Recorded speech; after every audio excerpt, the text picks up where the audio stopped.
Genius Kids.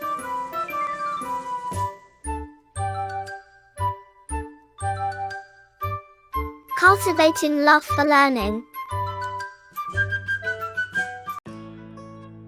Chapter 11. The Eyes Have It. I had the compartment to myself up to Rohana, and then a girl got on. The couple who came to see her off were probably her parents. They seemed concerned about her comfort. The woman gave the girl detailed instructions like where to keep her things, when not to lean out of the windows, and how to avoid speaking to strangers. They said their goodbyes waving their hands, and the train pulled out of the station. As I was totally blind at the time, my eyes were sensitive only to light and darkness. I was unable to tell what the girl looked like. But I knew she wore slippers from the way they slapped against her heels. Word meaning: probably, in all likelihood, concerned, worried, troubled, pulled out of, left, station, unable, not able. As the train pulled out of the station, I asked her, "Are you going all the way to Dehradun?" I must have been sitting in a dark corner because my voice startled her. She gave a little exclamation and said, "I did not know anyone else was here." Well, it often happens that people with good eyesight fail to see what is right in front of them. They have too much to take in, I suppose. Whereas people who cannot see, or see very little, have to take in only the essentials. "I did not see you either," I said. "But I heard you come in." I wondered if I would be able to prevent her from discovering that I was blind. I thought, I keep to my seat provided it should not be too difficult. "I'm getting down at Saharanpur," the girl said. "My aunt is meeting me there." "Where are you going?" I replied, "To Dehradun, and then to Mussoorie." "Oh, how lucky you are. I wish I were going to Mussoorie. I love the hills, especially in October." "Yes, this is the best time," I said, calling on my memories when I could see. "The hills are covered with wild dahlias, the sun is delicious, and at night you can sit in front of a log fire and have a drink.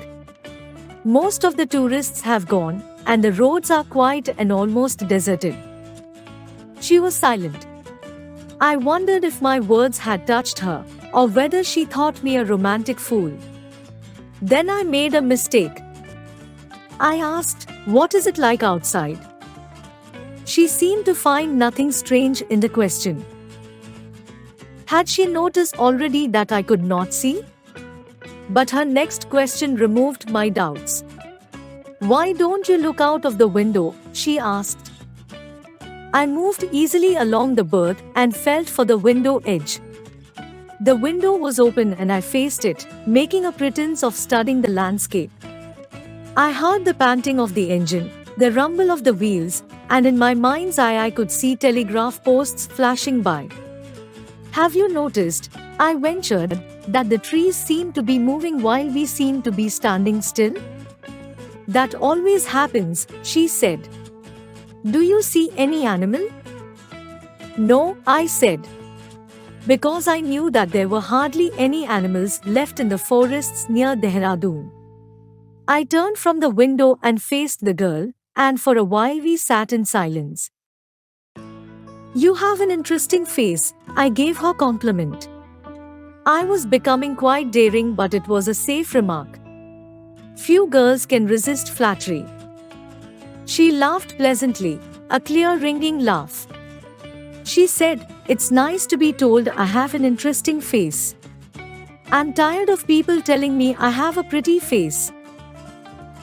Word meaning: startle, alarmed, essential, necessary, calling on my, remembering, resist, to check. "Oh, so you do have a pretty face," thought I, and aloud said, "Well, an interesting face can also be pretty." "You are a very gallant young man," she said. "But why are you so serious?" I thought then that I would try to laugh for her, but he thought of laughter only made me feel troubled and lonely. I said, "We will soon be at your station. Thank goodness it's a short journey. I can't bear to sit in a train for more than 2 or 3 hours." Yet I was prepared to sit there for almost any length of time, just to listen to her talking. Her voice had the sparkle of a mountain stream. As soon as she left the train, she would forget our brief encounter, but it would stay with me for the rest of the journey, and for some time after. The engine's whistle shrieked, the carriage wheels changed their sound and rhythm.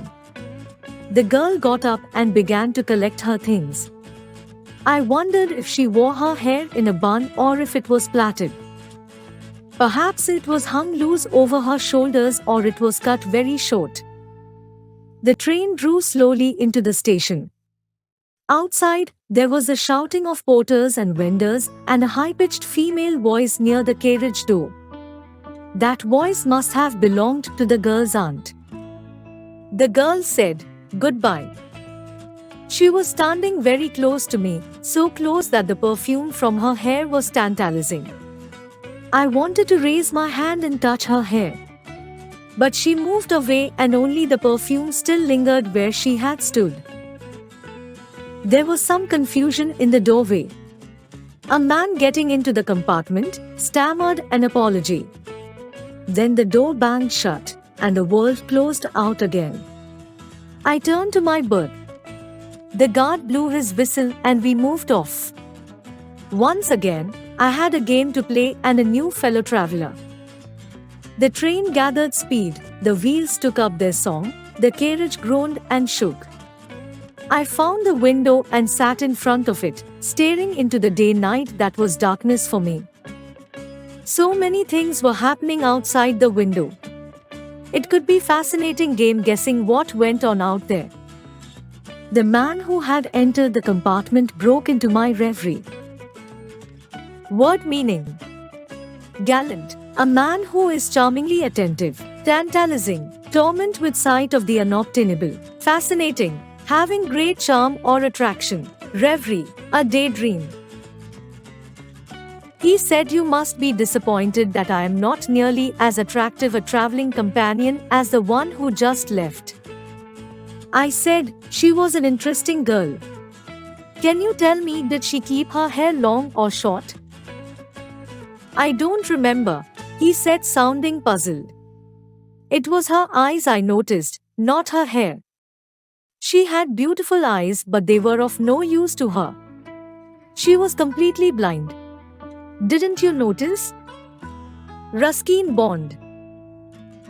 Word meaning: disappointed, worsted, upset, companion, an associate, puzzled, perplexed, blind, unsighted, in darkness.